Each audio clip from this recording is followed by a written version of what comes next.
as well, because it's per Vedic literature, it's commanders should be on the front lines, not hiding in the back. So very nice. Devotees learn the distributing books. That is pleasing, right? Anything else? It's a memory test. San Francisco Temple was doing good in book distribution. It was like a competition among temples on the amount of books to distribute, and Prabhupada was impressed by their efforts. And These are the report they used to send. Yeah. Now also we have a report that inspires and encourages everyone to do more. Our problem is we don't have engagement. Yes, that's the interesting thing he created. Who created that? Harikesh Prabhu? Who created that report? I think it was Karandara Prabhu, I think. Karandara Prabhu. Okay, he came back to America. He gave up and came back. Oh, it's 1970 again back. This was right? 1971 though. So. Yeah. 71, huh? Achha, right. Okay. Bhagavad, I need my phone. Quickly. Jaldi. All right. So this is where we were. Prabhupada was glad to hear that temple presidents and journal leaders were also going out with the traveling Sankirtan parties. The Vedic concept of the commander, he said, is that he must fight in the front lines, not sit behind the scenes, sheltered. Having already witnessed how some of his leading disciples had become bogged down by managing many things, he advised them all to travel and preach, distributing literatures wherever they went. Practically, this ISKCON organization is there because I have been always traveling. I never sat down in my old age. No. So you follow my example and preach widely all over the world. That is Chaitanya Mahaprabhu's version. When a devotee in California wrote Srila Prabhupada for permission to give up married life and go on traveling Sankirtan, Prabhupada replied that to give up family life was not necessary. Lord Chaitanya had taught that. Am I right? This is right place, right? Yeah, okay. Prabhupada taught that being a sannyasi or grihastha did not matter as long as one fully served Krishna. A householder could also sometimes travel and distribute books, with or without his wife. Near the end of 1972, the BBT newsletter, now compiled by Karandara's assistant, Rameswar, reported the ever-increasing results of book distribution.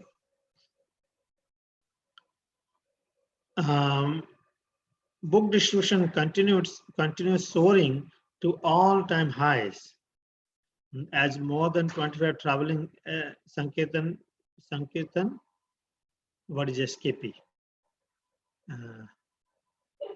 SKP parties roam the countrywide, except 125 traveling parties. Wow.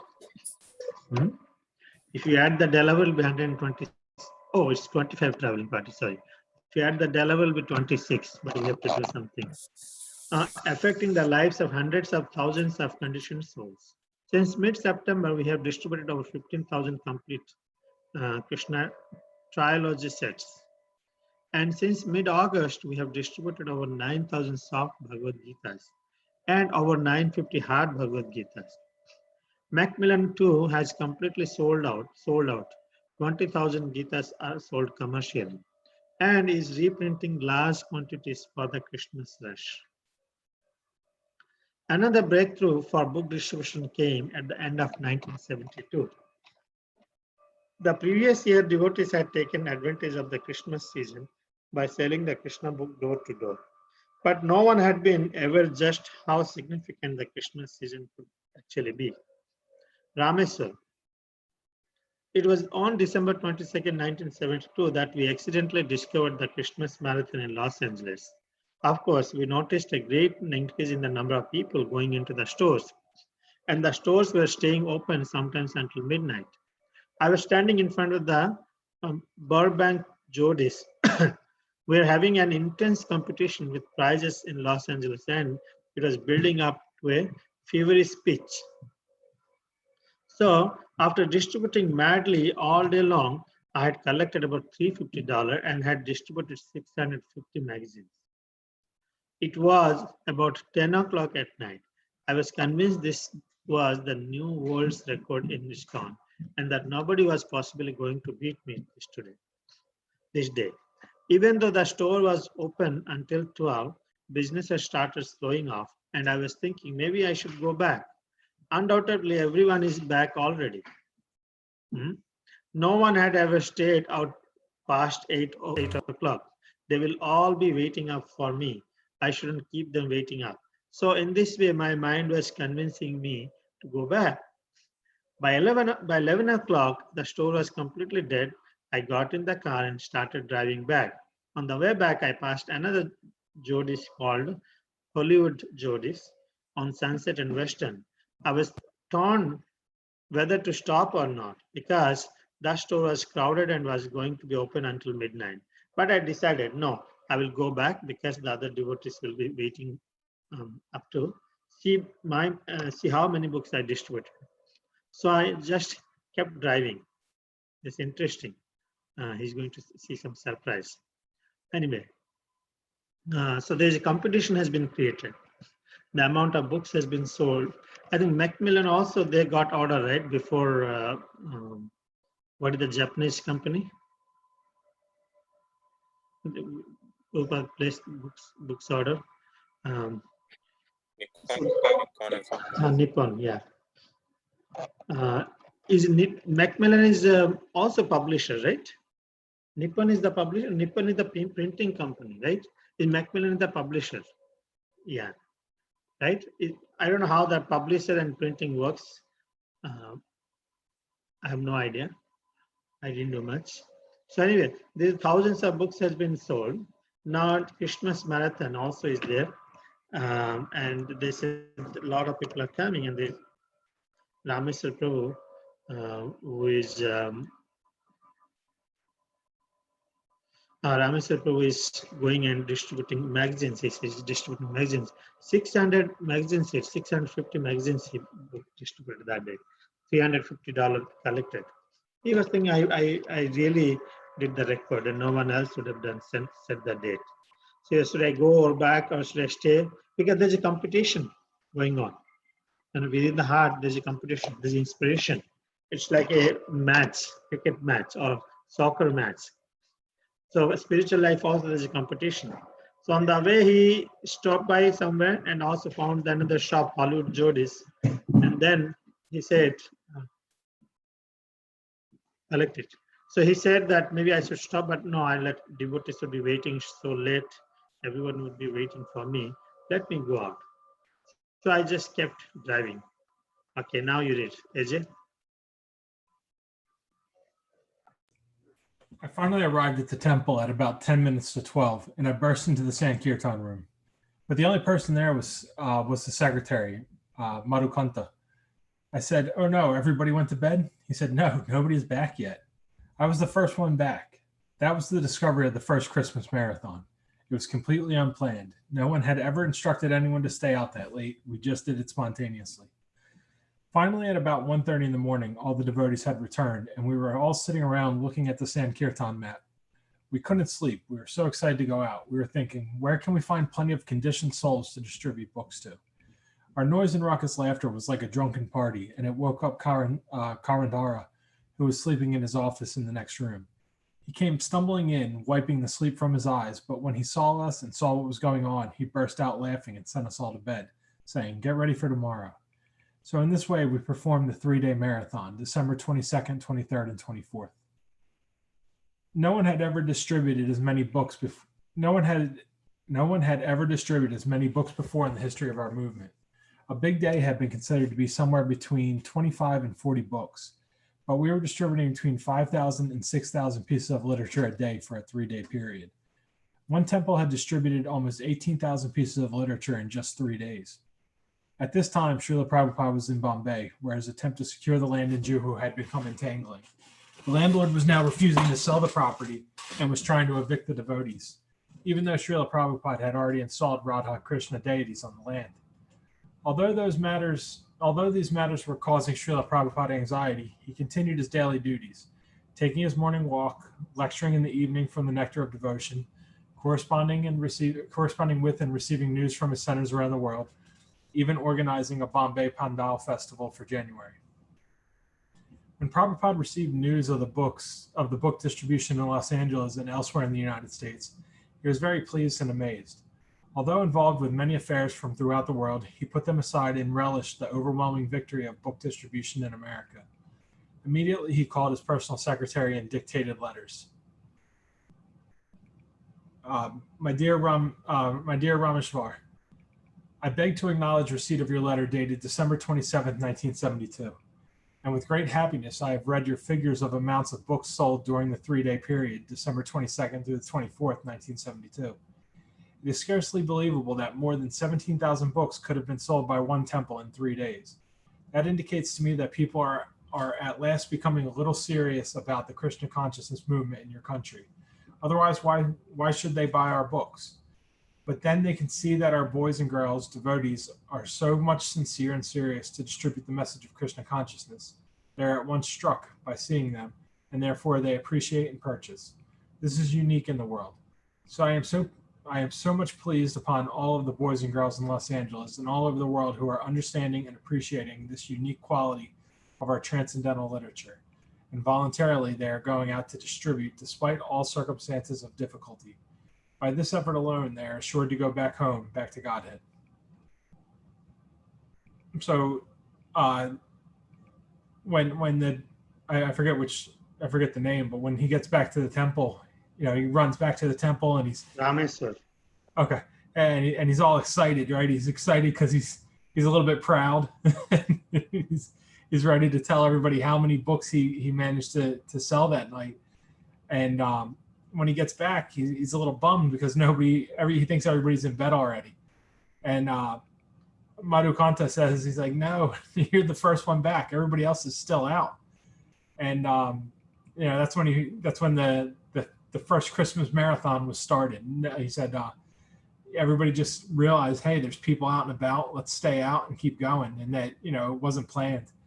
So at 1:30, everybody returned and everybody was sitting around looking at the map that they had.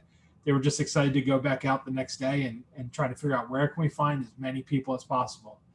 And it was, very joyous, ecstatic occasion. And, Karandara was sleeping next door and he comes in and just sees everybody going nuts and having fun. He says, now get ready, go to bed. You got to get ready for tomorrow. And he says, no one had ever distributed that many books in such a short period in the history of ISKCON. He said 25 to 40 books was a good day, right? It was a big day.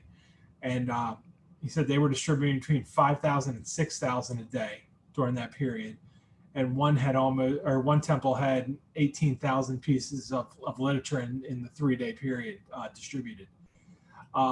So while all this is going on, Prabhupada's still in Bombay, trying to, dealing with Mr. N and, trying to secure the land in Juhu and with all that, while all the, what we read about before with the devotees getting evicted and, the thugs and all that. But he, despite all that, right, he's just steadfast in his routine where he'd do his walks, he'd lecture, and then he'd take care of the business and also organized a Pandal festival in Bombay. But when he got so he had all this anxiety and all this stuff going on, but when he gets the news about the marathon, the Christmas marathon, and how well the book distribution went, he was amazed. So he, despite all that, he took a moment and had his secretary take down a letter for him where he just writes to Rameshwar to let him know how happy he was and how great it was that this has happened and but more importantly that it shows that people in America are becoming a little more serious and a little more open to the idea of Krishna consciousness. Because he says, why else would they take the books? Why would they buy the books? And he said that that interest in Krishna consciousness is a result of them seeing the devotees and how sincere they are, and how they're awestruck by how sincere the devotees are, and so they buy the books. So he thanks everybody and says, hey, just everybody that's part of this effort, just by doing this book distribution alone, you're assured to go back home to Godhead. Haribol. So basically, it looks like it's good to hear that Christmas marathon is a very good time. We can plan something Christmas. I don't know how we will do, but we can plan something for Christmas marathon. Okay, second too. The same day, Prabhupada dictated a letter to Karandara. I could never have thought it was possible to distribute so many of our literatures. Therefore, I can understand it is simply Krishna's blessing us for your sincerely working on his behalf. Actually, that is the secret of my success. Not that personally I have done anything wonderful, but that because those who are helping me are sincere. They have done the work. That is the reason for our success all over the world where others have failed. A little sincerity is a very difficult thing in this age of hypocrisy and bluff. But I'm so fortunate that Krishna has sent me all of you nice boys and girls who are sincerely working. Please convey to all of them my deepest appreciation.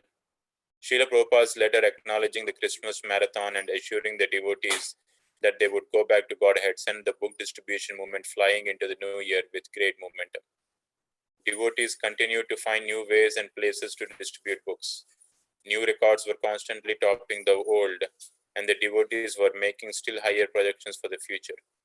Rameshwara published in his February 1973 newsletter a letter from a college student who had read one of Srila Prabhupada's books.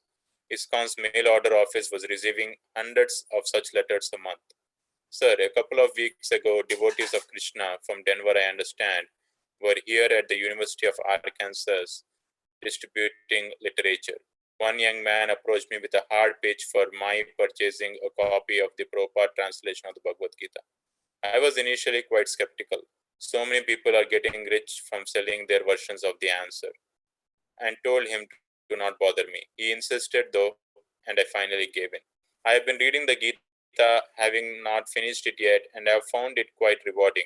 My mind, shaped in logic and empiricism, seems to find itself barely tasting the transcendental material in the book. I discuss it with others. I find myself remembering certain passages. It has genuinely stimulated my interest, to say the least, in a way that my quite extensive readings in Christianity, Jain Buddhism, the lower forms of yoga, etc., have never succeeded in doing. In short, I think I have finally found the beginning. Rameshwara went on to beat the drum of Sankirtan. Actually, no one can properly measure the effect of a book distribution. If it was known how many books we distribute each month, we would be listed on every bestseller in the country.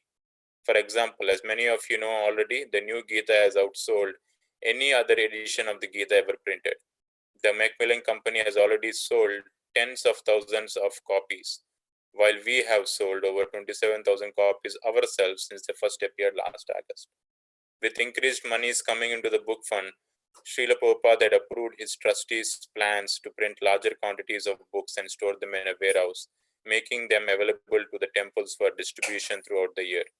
Yet keeping up with the temple's demand for books was still difficult, even with a warehouse.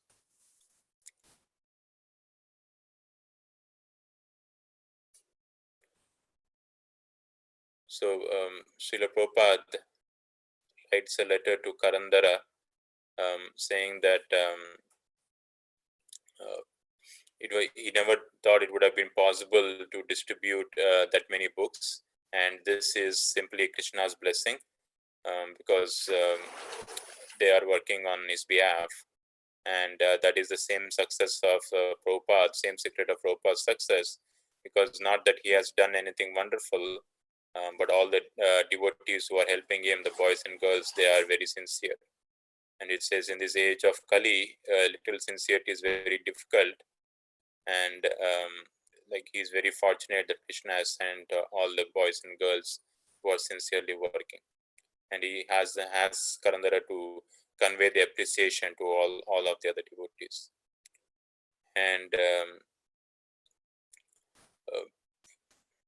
also this assured the devotees that seeing Prabhupada's letter that they would go back to Godhead and send they would go back to Godhead because of the book distribution movement, and it actually gained momentum, and they will continue to find new ways and places to distribute the books. And Rameshwara, in his 1973 newsletter, February newsletter, wrote about a letter, published a letter from a college student who had read Srila Prabhupada's books. And ISKCON's, the mail office was receiving hundreds of such letters a month. And this particular person was a student at the University of Arkansas. And he says that one Hare Krishna, maybe from Denver, was making a pitch for him to purchase a copy of the Bhagavad Gita, Prabhupada's Bhagavad Gita as it is. And he was very skeptical. And but when the devotee insisted, he finally gave in and bought it. And once he reads it, he sees that he was able to, taste the transcendental material in the book, and it had a very good impact on him. That when he discusses it with others, and he also remembers certain passages, and it says that this book has succeeded in what he's reading some other philosophers was not able to provide, like Christianity and Jain Buddhism. And he also, and then Rameshwara mentions that basically the effect of book distribution, that it is not being properly measured. If it was properly measured, it could probably be the bestseller in the country, like in the monthly the bestseller category. And the new Gita that has come out, it has outsold any other edition of the Gita ever printed. So Macmillan company itself has sold in tens of thousands of copies, and while the temples themselves have sold around 27,000 copies since they first appeared in August, so around 6 months ago. And Prabhupada also approved the plans to have the publishers publish more books and store them in a warehouse. And this itself was also was not keeping up with the demand from the various temples, even with the warehouse. Unbelievable, huh? That's so nice to hear. Yeah. Budry, No, here. small, easy to sell books like Beyond Birth and Death, On the Way to Krishna, Raja Vidya, and The Perfection of Yoga were printed in tens of thousands. Distributors would go out carrying in their bulk bags a variety of books: Sri Shupanishad, Bhagavad Gita, Srimad Bhagavatam, and Krishna, Supreme Personality of Godhead, as well as an assortment of small books, Bhakti Godhead magazines, and some expensive booklets like Krishna, the Reservoir of Pleasure on Chanting Hare Krishna. Tom Budry was living with his wife in Santa Cruz, California. After attending a festival in Berkeley, celebrating Lord Chaitanya's appearance, where he chanted all day, and after reading Srila Prabhupada's Bhagavad Gita, he felt he should become Srila Prabhupada's disciple. He began chanting and trying to interest his wife and friends in Krishna consciousness. When a traveling party of brahmacharis arrived to start center in Santa Cruz, he told them he wanted to join, but they were skeptical. Then one day he showed up with a shaved head and dhoti. Tom Budry: I began going out every day with the chanting party. Then gradually I began to break away from the kirtan party to sell small books in shopping centers. One day I came back and one of the brahmacharis, Sarvabhauma, criticized me. He asked me how many big books I had sold. I said I didn't sell any, he said. How many did you bring with you? I said I didn't have any to bring with me. Then you're in Maya, he said. You didn't bring any big books? How do you expect to sell them? Prabhupada wants these big books sold. So I thought to myself, gee, I must be in Maya, I said. How do you sell these books? He said. You pray to Prabhupada. Prabhupada gives you the mercy. So I thought, well, that makes sense. That's how everything works in Krishna consciousness. I went to my house, I thought about it and prayed to Prabhupada that I could sell these big books. I prayed all evening and then took rest. In the morning I got up and it was on my mind. So I put one big book, Teachings of Lord Chaitanya, in my bag of small books. In the course of selling small books, I forgot about the big book. Suddenly, a lady came up to me and said, "What is that book you have there?" And I remembered Prabhupada in my prayers, and I said, "This is the teachings of Lord Chaitanya." I gave her the book, and she gave me $3.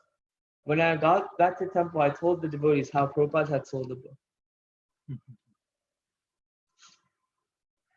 So they would also sell many of the smaller books, like Beyond Birth and Death, in tens of thousands. And devotees would go and distribute all types of variety. They would sell big books and small books, and they would always be successful through Prabhupada's mercy. And there was man, his name was Tom Budry. He lived in Santa Cruz, and after he had attended a festival in California, he had chanted all day, and he had read Prabhupada's Bhagavad Gita, and he felt like he should become Prabhupada's disciple. And he was very interested, and he tried to interest his wife and friends.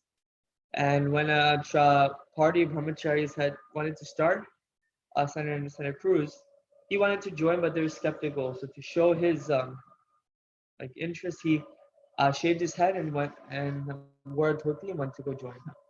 And he would explain how every day he would go and go with the group and then go and sell small books. But one day he was kind of criticized, saying because they were saying one of the devotees was saying that a Sarvabhauma was saying how he didn't take any big books with him, and that he was in Maya because he didn't take any of the bigger books. And then he asked, "How can you sell big books?" He said, "Go, you pray to Prabhupada, and Prabhupada will give you the mercy." And he thought, saying that makes sense because that's how it works. Everything works in Krishna consciousness. And so he went to his house and he prayed to Prabhupada that day. And he got up in the morning and went to go sell his books again. And he had taken one book, big book, Teachings of Lord Chaitanya. But he completely forgot that he had that book in while he was selling the smaller books. But then suddenly a lady came and asked him, "What is that book?" And he explained how this is the teachings of Lord Chaitanya. And so she gave him $3 and she took the book. And he went back and told all the devotees how Prabhupada had sold the book. Basically, through Prabhupada's mercy, he was able to sell the teachings of the Lord. Nice. Sweet. Yes.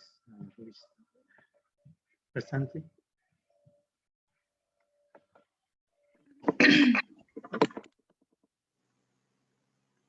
Pregosha.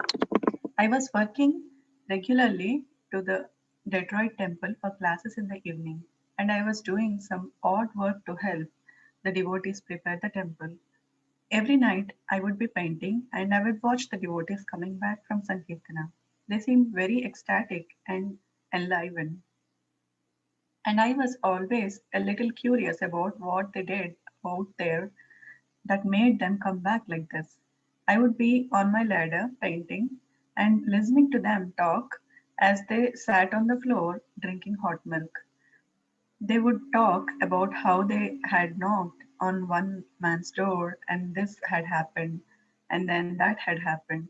It was very attractive to me. After I moved into the temple and had been a devotee about a week, someone asked me if I would like to go out and try distributing books. So I went out, wearing a dhoti and tilaka and using a straightforward presentation, walking up to people, giving them a card and a book, telling them about the contents of the book, showing them Prabhupada's picture and asking for a donation. The exhilaration I got from that was just incredible. I became extremely blissful to go out and do this. None of us could actually put a finger on why it was so ecstatic. We used to we used to lie awake at night. All the brahmacharis stayed in one big room, and we would lie there on the floor in our sleeping bags, whispering to each other. What did you say to the people out there? There would be all these different conversations going on in the room at night, with the lights out and everyone talking, trying to relate how we were presenting Prabhupada's books. Jagaddatri Devi Dasi. My first service was cleaning the temple. I was cleaning the whole temple. I would be looking out the window at the men piling into the vans, getting ready for Sankirtana, and I would always think that I would really like to be doing that. Finally, our temple formed two traveling parties, one of men and one of women. And we went for the summer to distribute books in the fairs of Washington state. The men and the ladies used to have competition to see who could distribute the most.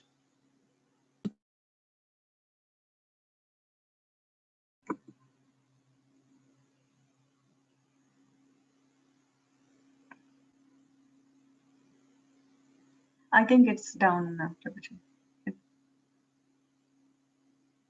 Pregosha. So this devotee is explaining his experience. So he used to come regularly to the Detroit temple for classes in the evening, and he used to do some ad hoc tasks in the temple. And every night when he was painting, he used to listen to the devotees who were coming from the book distribution, and he saw them very ecstatic, and they were talking about their distribution, how they knocked on one man's door, etc. And it seemed very attractive to him. And when he moved into the temple and became a devotee, he he was wearing a dhoti and tilaka, and one time he got the opportunity to go and distribute books along with the devotees, and he felt very incredible. He felt it extremely blissful, and they couldn't actually point out why they felt so ecstatic. And he also explains they all the brahmacharis stayed in one room. They all will talk about their experiences throughout the day, and how to increase the distribution. And they used to relate to each other about their sales. And Jagathatri Devi Dasi, her first experience was service was cleaning the temple, and then she saw men going for Sankirtana, and then finally the temple arranged two Sankirtana parties, one for men and one for women. She's always curious and wanted to go into the Sankirtana, so she got the opportunity to go in the women's party. And men and ladies used to have the competition to see who could distribute the most. Yes. That's the way their engagements, they were always engaged devotees. Prabhupada said, read morning 1 hour, evening 1 hour, chant your rounds, and rest of the day go for book distribution, few hours. So devotees used to go. Unfortunately, this time, it's not happening because everybody's grahastha, not enthusiasm to give. Actually, if we really do this thing, we'll be also be happy in our devotional service regularly, not once in a while. We should have a program, give up all other programs and just engage in. Themselves are sharing that they used to be very happy. And we also have started here. Devotees are experiencing tremendous and immense happiness when we go out. Hope that will be revived back and continue more often. I'm thinking that Friday, at least Saturday, we'll go for Harinam. Let's see what happens. Pranath, Prabhu?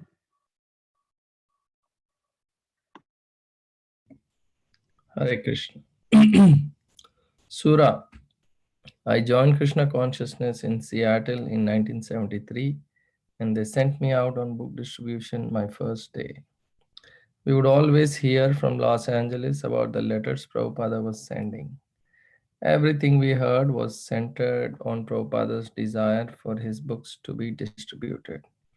It was by hearing this that newer devotees wanted to go out and be part of the Sankirtan party. We wanted to be soldiers for Prabhupada's book distribution army. We went to the Spokane Fair, and the leader of the Spokane temple wrote a letter to Srila Prabhupada requesting him to come and telling him the results of our book distribution. Then we received a reply from Prabhupada saying that he couldn't make it, but that the devotees should go to the fair and preach on his behalf. Fulfill my mission, Prabhupada said. that every man and woman in the United States gets a book.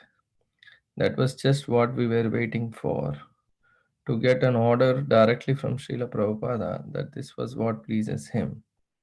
Our book distribution kept increasing, and we just thought we'd never had so much fun before. It wasn't like austerity. Some of the devotees were thinking, well, it's really hard to go on Sankirtan. We were thinking, you must be nuts. It's the most fun thing you can do to go on Sankirtan and sell books. It was fun, not for sense gratification, but for the soul, because of our being linked in service to our spiritual master and Krishna. I appreciated it in that way. And when I first met Pragosha, I could see he was really dedicated and a true lover of Prabhupada because he was so dedicated to pleasing Prabhupada by distributing books. Pragosha. We were distributing in Santa Barbara, California. The area had been worked many times before, and the people were really puffed up. I went there with a couple of brahmacharis one day after trying to distribute for about 7 hours, had only sold one book. Had never before had anything like that happen to me in my whole time as a devotee. I was really working. I never stopped. At one particular point, I just couldn't take it anymore. I tried to give a book to someone and they just cracked off to me in a really obnoxious way. I had so much desire. I was trying so hard that when he did this, it just devastated me. I just wanted to punch the guy in the nose. All my intensity came out and I erupted into tears. I just sat down on an old telephone pole that was lying by the street and started to cry. Then this devotee walked up and found me sitting there like I had just lost my best friend. He said, Prabhu, what's the matter? I said, I don't know what's the matter. I just can't distribute books. Not one person will take a book. I've been out here for 7 hours. Do you know how many books I've distributed? One book. Then he sat down and preached to me and put me back together. Can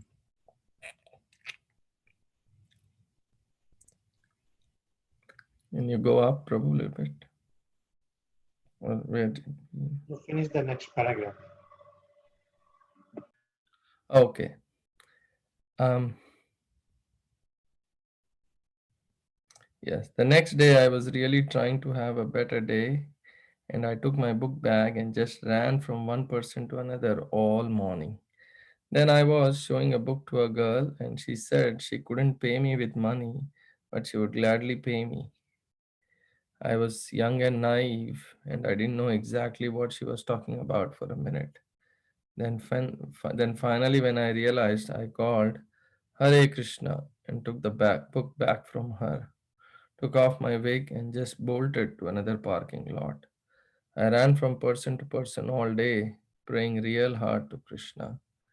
By the end of the day, I had distributed a large number of books.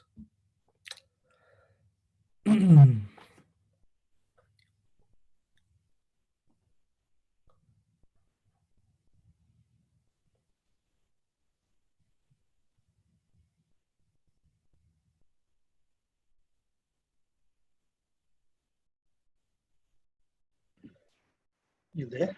Yeah, yeah. So this is where I started, right? We went to the Spokane Fair. I think you Surah. You started Surah.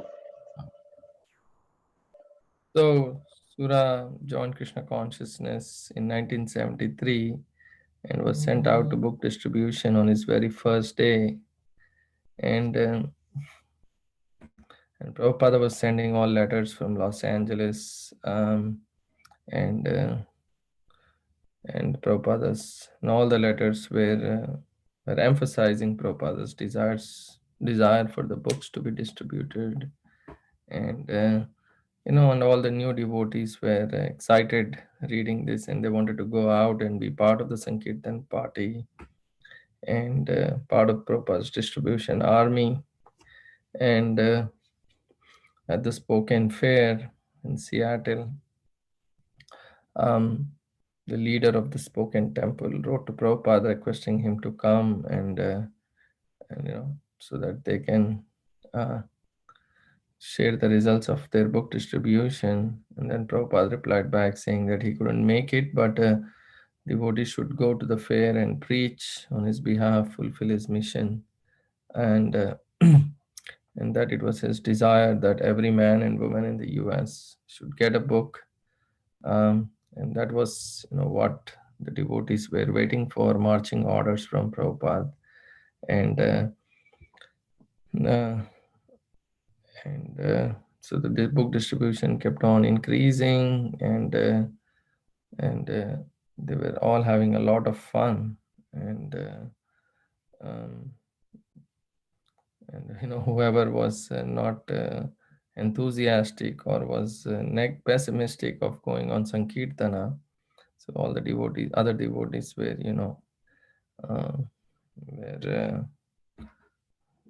were ridiculing them, and it's the most fun thing to go out and distribute books, because it's pleasing to Krishna, to Guru and Krishna. And when Sura first met Pragosha, he found him to be very dedicated and very loyal to Prabhupada, and he was so dedicated to pleasing Prabhupada by distributing books. And Pragosha was distributing books in California, Santa Barbara, and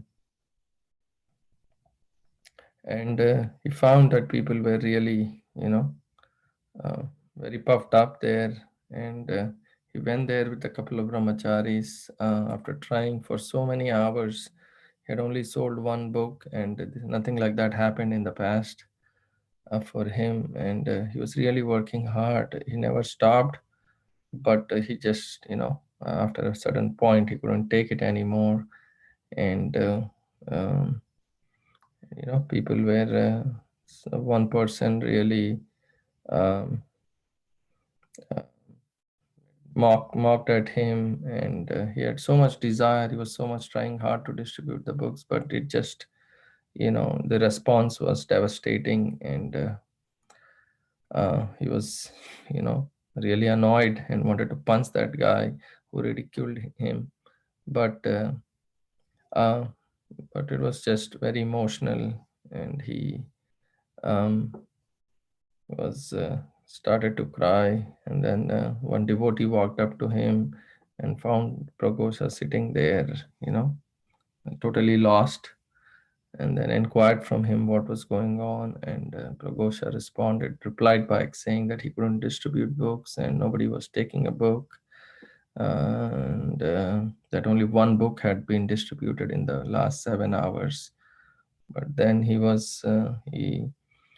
sat down with him, preached to him, got him, got his act together. And the next day, he was hoping to have a better day, took his bag of books and ran everywhere from all morning.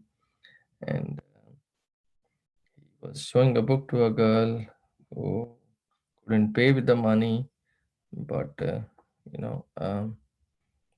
I guess she wanted to, pay in other means. And he understood later on, and took the book back from her, and went away to another parking lot. And he was really praying hard to Krishna to try to distribute books, but at the end of the day, he did end up distributing a large number of books.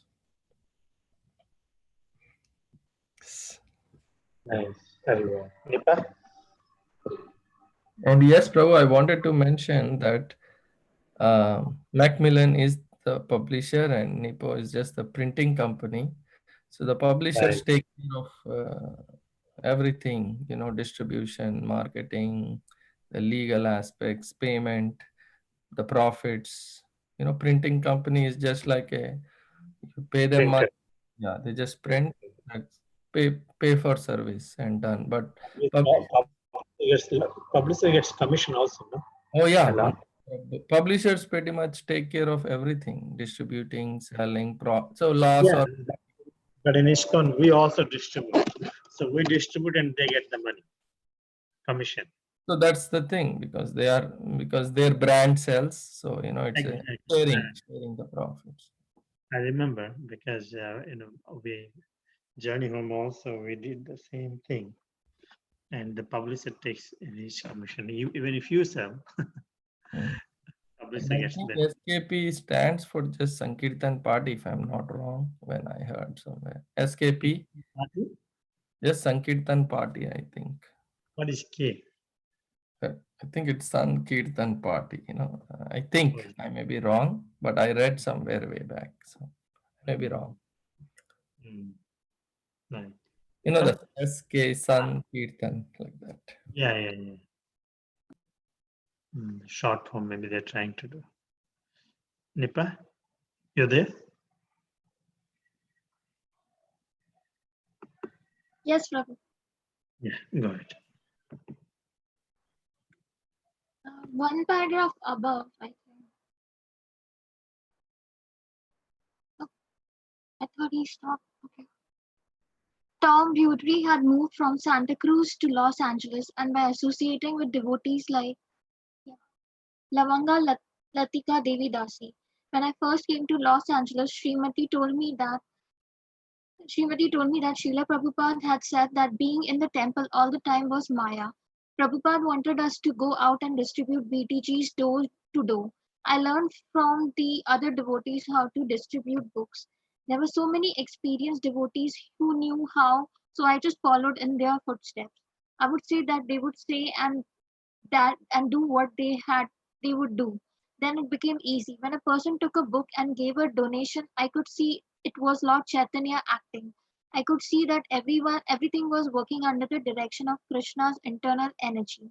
Tom Beaudry had moved from Santa Cruz to Los Angeles, and by associating with devotees like Rameshwara and other book distributors, he soon became a leader. He was initiated in June of 1972 and received the name Tripurari Dasa. Every day he would go to supermarket parking lot near the temple and sell a couple hundred copies of Easy Journey to Other Planets. One evening at the University of California at Long Beach, he and few other book distributors dropped in on a lecture given by popular yoga leader Rameshwara. I remember when they came back, it was the middle of Bhagavad Gita class, and I was giving the class in the temple room. All of a sudden, the door burst open and they were standing there. Tripurari was in the street clothes and the girls were in their saris. They just ran into the temple. You could see that something very special had taken place because their faces were glowing. They couldn't even speak. They were dazed or stunned. The whole temple was anxious to hear the news. So I quickly finished the class. Then Tripurari told us that he had just distributed 17 Bhagavad Gitas, the full hardbound, unabridged Bhagavad Gitas in 2 hours. Leela Shakti had distributed 13, Vrindavana had distributed 11, Tilika had distributed 11, and Makna Lal had distributed 9. Nothing like this had ever been done before. We were all completely astonished, and that anyone could sell so many big books like that. One morning, a few days later, Tripurari was driving down the San Diego freeway to go on a traveling Sankirtana when he saw the sign for the Los Angeles airport and spontaneously decided to try it. After selling a dozen big books that day, he realized that the airport was wonderful for book distribution. He started going out regularly to the airport and was soon distributing 30 to 40 books a day, sometimes giving individuals as many as 6 volumes of Srimad Bhagavatam at once. April 1973. Srila Prabhupada flew from New York to Los Angeles, and a crowd of loving devotees greeted him. Tripurari Prabhupada was arriving at 2 in the afternoon, and all the devotees were going to meet him. But it was also Easter weekend and a big day for book distribution at the airport. At that time, I was the only one working the airport. I was doing rather well and had sold about 30 books by 1:30. Then I changed into my dhoti and walked over to the arrivals area to meet His Divine Grace. When he entered the terminal building, he looked at me and smiled, and I melted in ecstasy. We had Kirtana all the way down the stairs, and when we got out, all the devotees were going back to the temple. Then I thought, what business do I have going back to the temple and chanting with all devotees? My business is to stay out and distribute the books. That is my service to Prabhupada. So I was the only one who didn't return to the temple. I stayed and distributed 67 books. When I got back, I found that Karandara had told Prabhupada about me and how I had been distributing books. When I heard that, I became very enthusiastic and continued to distribute books every day that week.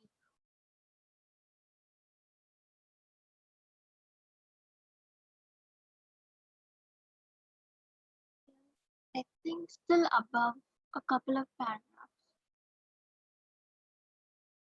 See, one more paragraph. Yes, yes.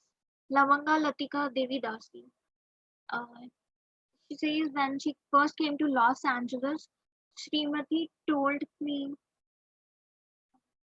that Prabhupada had said that being in the temple was all the time was Maya, and Prabhupada wanted us to go out door to door and distribute books.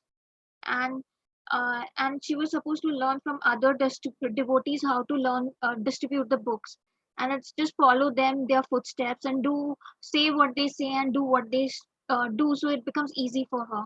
And a person took a book and gave the donation, she could see it was Lord Chaitanya in a way who was acting, and she could see that everything was working under the direction of Krishna's internal energy. Tom Bewdry had moved from Santa Cruz to Los Angeles and was associating to devotees like Rameshwara and was also distributing books, and soon he became a leader. He initiated in June of 1972, and the name given after initiation was Tripurari Dasa. And every day he would go to supermarket near the parking lot and sell couple of hundred of copies of Easy Journey to Other Planets. And one evening at University of California, he and few others took book other book distributors dropped in and gave a in a lecture given by a popular yoga leader, Rameshwara. And Rameshwara remembers when they came back, it was middle of Bhagavad Gita class, and he was giving the class in the temple room, and all of a sudden the door bursted open, and Tripura was in a street clothes, and girls were in their saris, and they ran into the temple, and they had they had something very special, and they couldn't even speak. They were dazed or stunned. The whole temple was anxious, and one by one, everyone started saying it, and it's like Tripurari told that he distributed 17 Bhagavad Gitas, hardbound, in 2 hours, and Leela Shakti said 13. So in all, they were giving brief how much they had so distributed the books, and such a thing was never seen before, and it was completely astonishing to all of them to sell so many books. And one day, a few days later, Tripurari was driving down San Diego freeway, traveling Sankirtana, and he saw the sign for Los Angeles airport, and he decided to go there, and he saw that at the airport he could sell dozen of big books, and so he decided he will go to the airport regularly and distribute books, and that way he would distribute 30 to 40 books a day, and sometimes giving individuals as many as 6 volumes of Srimad Bhagavatam at once. April 11, 1973, Srila Prabhupada flew from New York to Los Angeles, and a crowd of devotees were greeting him. And here Tripurari describes that Prabhupada arrived in the afternoon, and all the devotees were going to meet him. And it was Easter weekend also, and a big day for book distribution at airport. So while working, he was the only one at the airport. So he thought of staying back at the airport and rather sell the books. And he sold about 30 books by 1:30, and then he changed into dhoti and walked over to the arrivals area to meet Srila Prabhupada, where he entered the terminal building, and he looked at him, and Prabhupada smiled back. And I melted in ecstasy. That's what he says after seeing Prabhupada. And he says that after the kirtana all the way the stairs, when he got outside, all the devotees were going back, and he says the same, like he's what business do I have going back to the temple and chanting with all devotees, and whereas his business is to stay and distribute the books, and that is my service, that is his service to Prabhupada. So he decided that here he one who didn't return to temple, he would not return to temple, and he stayed back and distributed 67 books. And when he got back, he found that Karandara had mentioned about him to Prabhupada, and that made him enthusiastic, and that kind of encouraged him to continue distributing books every day that week.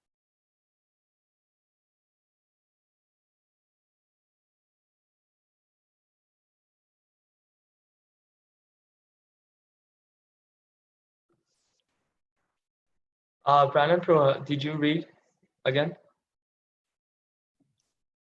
No, Prabhu, I just read, but I'll be happy to read again. Yeah, I don't know. My dad wasn't, so I don't know who's reading. So you can, you can. Yeah, I can read, Gaurav. Okay, yeah, Vijay. I don't know.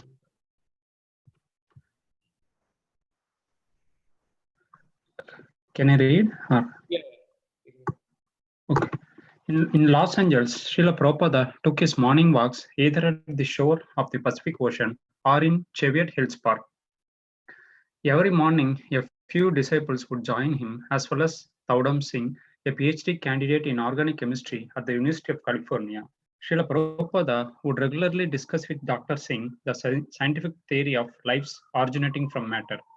Day after day, Prabhupada would expose Darwin's theory as foolish and unscientific. The sun would just be appearing on the horizon as Prabhupada and a small group of disciples walked. The air would be chilly, and Srila Prabhupada would wear his hooded saffron overcoat while his disciples wearing sweaters or wool chadaras following him, listening and asking questions. Most of the conversations, however, would be between Prabhupada and Dr. Singh, who played the role of materialistic scientist. Dr. Singh would present atheistic arguments, and Srila Prabhupada would defeat them with scripture and logic. I say to the scientists, Prabhupada said, if life originated from chemicals and if your science is so advanced, then why can't you create life biochemically in your laboratories? On one of these morning walks, the old devotees introduced Rameshwara to Prabhupada, and at the devotees' request, Rameshwara began telling Srila Prabhupada about book distribution. He mentioned that sometimes the distributors would meet impersonalists and convince them to buy a copy of Bhagavad Gita as it is.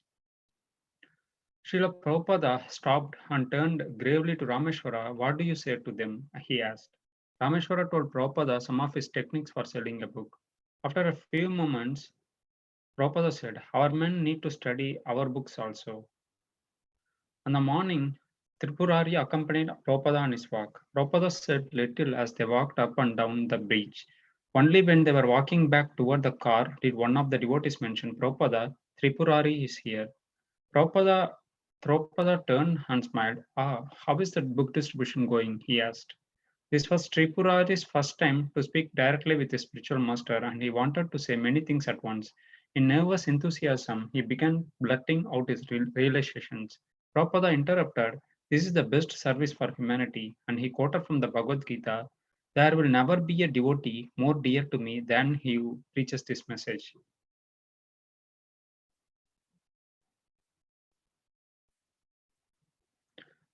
With the exception of Rameshwara's and Tripurari's brief encounters with Prabhupada, none of the book distributors in Los Angeles had any personal exchanges or meetings with their spiritual master. But the closeness of the relationship with him was not dependent on physical proximity. I will summarize.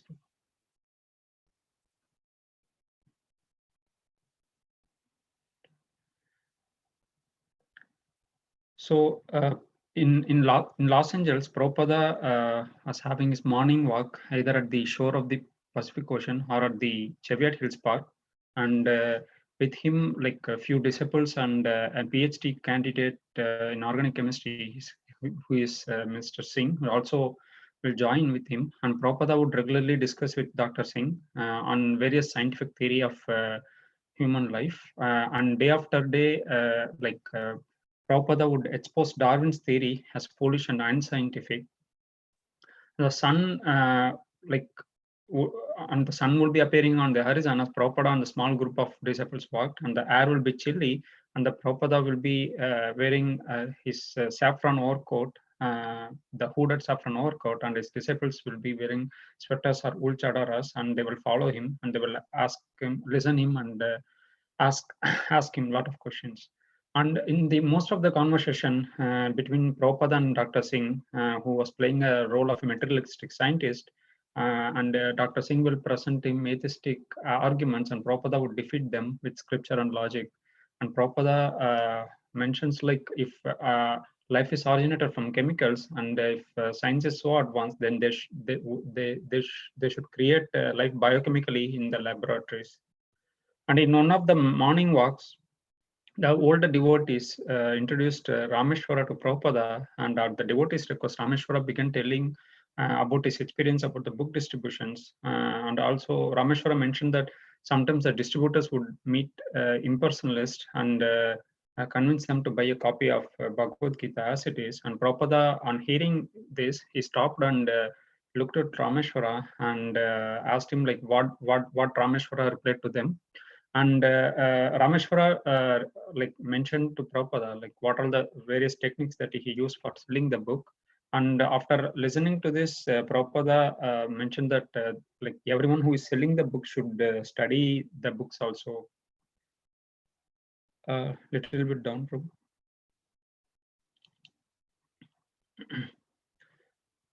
And on one morning, Tripurari accompanied Prabhupada on his stag, and Prabhupada was walking like up and down on the beach. And once they were coming back towards the car, and one of the devotees mentioned that Tripurari is here with Prabhupada. And Prabhupada asked him smilingly, like how's the distribution was going on. And Tripurari, this was the first time he was speaking directly with his spiritual master, and he became like very nervous, and he was in full of enthusiasm. He became blurting out his various realizations, many realizations at once. And Prabhupada interrupted him like, this is the best service for the humanity. And also he quoted from Bhagavad Gita that there will never be a devotee more dear than who preaches this message.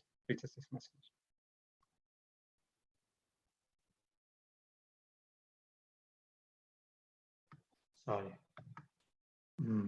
Did you finish this one, right? Yes, bro.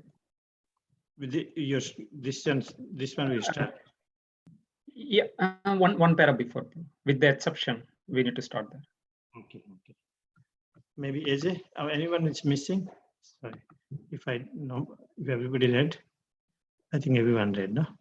Okay, AJ, you can finish with this.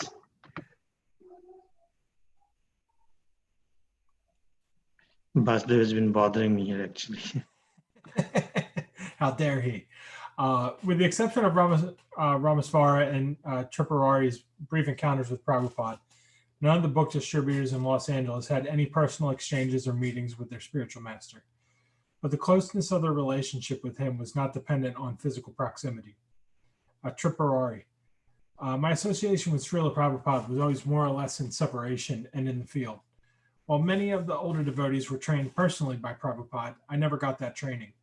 I was trained by Srila Prabhupada more from within my own heart. I think that's the case with all of our book distributors. They have a very intimate sense of feeling for Prabhupada, but they never had much personal contact. Their intimacy and real sense of knowing Prabhupada very closely was because of that service which Prabhupada said was his life and soul, seeing that the books went out. Srila Prabhupada liked to sit in his garden with its roses, jasmine, azaleas, honeysuckles, mint, silver, lace vine, marigolds, and banana trees, and he liked the sound of the fountain. The small compound with its lawn, flowers, bushes, and seat for Srila Prabhupada was surrounded by high cinder block walls. When Prabhupada received special guests, the devotees would bring chairs for them, but Prabhupada's disciples would always sit on thin mats on the lawn and look up at Srila Prabhupada on his elevated seat. The neighborhood was quieter and more peaceful in the evening, and Prabhupada could hear the kirtan in the temple and the cars passing along Venice Boulevard. Men's shouts from the nearby karate school were a disturbance Prabhupada had come to tolerate. For an hour or more, Prabhupada would sit, listening to a reading from Krishna, the Supreme Personality of Godhead, while around him on the grass, sharing the transcendental moment, sat his disciples. Prabhupada was fully satisfied to hear Krishna Lila, and he would sit erect, head held high, in a meditative mood. It was only an informal group, but his presence made the occasion very special, momentous. From time to time, he would interrupt the reader to comment. Night would fall, and he would end the reading and leave the garden, walking on the gravel path past the main temple building up to his second-floor suite.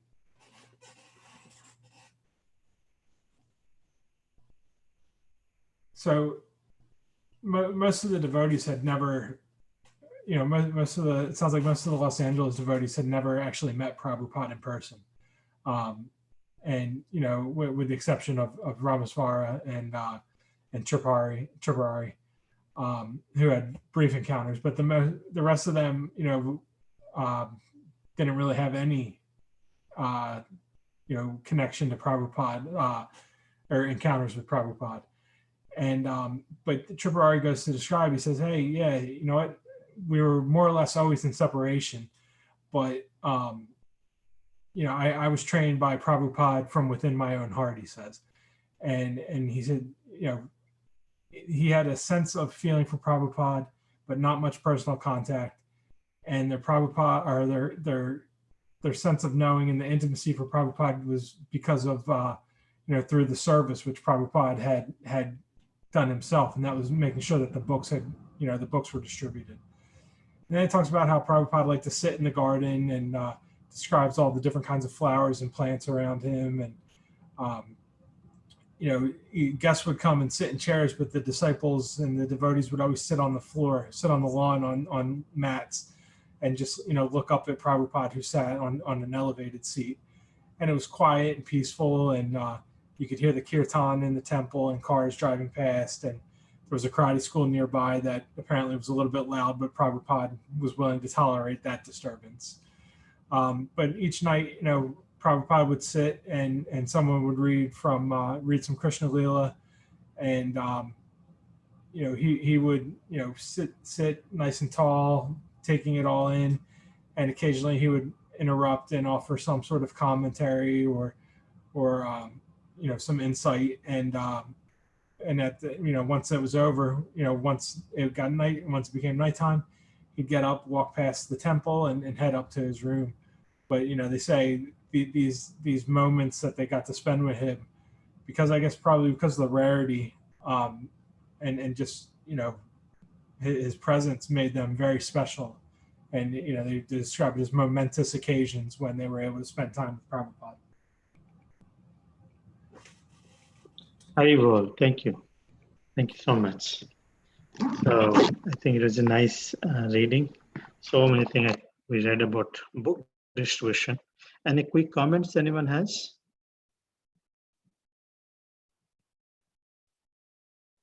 Maybe Saturday we can go for Harinam. Hope some of you can join. We will start Harinam at least for before severe cold. We'll do the Harinam, I'm thinking. So to keep ourselves engaged and experience some jolliness. Anyone has any quick comments? How to be engaged? I was going to say, it's the first time they mention the airports, the devotees at the airports, which became, turned into a stereotypical kind of thing that people in America always associated Krishna consciousness with.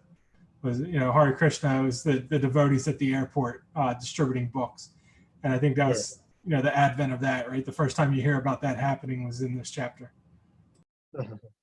Yeah, I heard that we were very famous in people knew Hare Krishna as distributing books at the airports, but eventually we didn't get the permit later. Looks like those days a little liberal. Something happened. So that was even malls, airports, all these places. Were very famous. Malls also shut down. They didn't. That's a big setback for ISKCON. Anyway, different avenues would come. Where there's a will, there's a way. Now again, it is picking up. Pranath Pravin Delaware is leading, and other devotees joining. And I pray, we pray to Srila Prabhupada that we become instrument, experience the same joy of sharing the books. How will we do in different avenues? Let's see. But so we'll end it here now. We'll have reflections tomorrow before we start reading. Okay. Thank you so much. Hare Krishna. Srila Prabhupada ki jai. Thank you. Hare Krishna. Hare Krishna. Have a good night. Good night.